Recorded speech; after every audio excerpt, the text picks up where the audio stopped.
अब याद करिए 2017 के पहले के उत्तर प्रदेश को हर दूसरे तीसरे दिन दंगा होता था।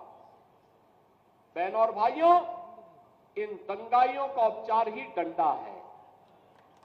बिना डंडे के मानेंगे नहीं। आप देख रहे होंगे बंगाल जल रहा है, वहां की मुख्यमंत्री चुप है, दंगाइयों को शांति दूत कहती है। अरे लातों के भूत बातों से कहां मानने वाले हैं। लेकिन सेकुलरिज्म के नाम पर इन लोगों ने दंगाइयों को दंगा करने की पूरी छूट दे रखी है। पूरा मुर्शिदाबाद पिछले एक सप्ताह से चल रहा है, सरकार मौन है।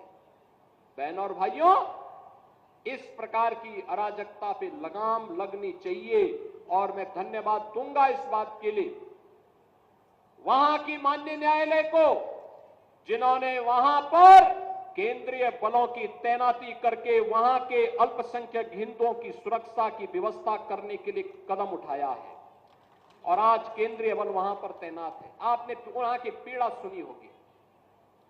सब लोग मौन है। कांग्रेस मौन है मुर्शिदाबाद के दंगों पर, कांग्रेस मौन है, समाजवादी पार्टी मौन है, टीएमसी मौन है। वे धमकी पे धमकी दिए जा रहे हैं, समर्थन कर रहे हैं। बांग्लादेश के अंदर जो हुआ था उसका समर्थन कर रहे हैं बड़ी बेशर्मी के साथ। अगर उन्हें बांग्लादेश अच्छा लगता है तो उनको बांग्लादेश ही जाना चाहिए। क्यों भारत की धरती पर बोझा बने हुए हो? क्यों भारत की धरती पे बोझा बने हुए हो?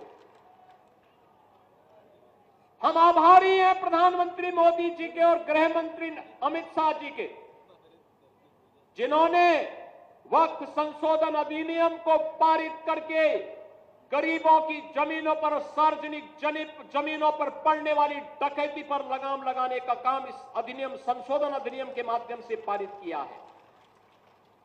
अब ये जमीन जो वापस आएगी, बहनों और भाइयों, इसमें हॉस्पिटल बनेंगे, इनमें गरीबों के लिए मकान बनेंगे, हाई राइज बिल्डिंग बनेगी, यहां पर स्कूल बनेंगे, विश्वविद्यालय बनेंगे, निवेश के लिए लैंड बैंक बनेगा।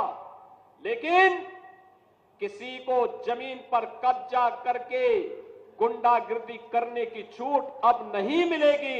इसलिए लोग परेशान हैं, क्योंकि जमीन के नाम पर जो लूट थी वह रुकने वाली है और उसलिए इन लोगों को परेशानी है।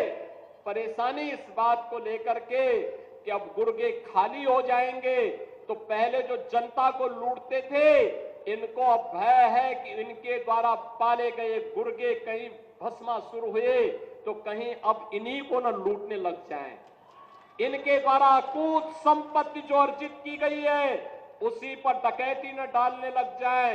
इसलिए उस भय के कारण ये वक्फ के नाम पर जनता को बेवकूफ बनाने का काम कर रहे हैं, जनता की आंखों में धूल झोंकने का काम कर रहे हैं, गुमराह करने का काम कर रहे हैं। लेकिन गुमराह होने की आवश्यकता नहीं। हमें देश के संविधान पर, बाबा साहब भीमराव अंबेडकर के द्वारा बनाए गए संविधान पर विश्वास करना है, विकास की प्रक्रिया के साथ जुड़ना है।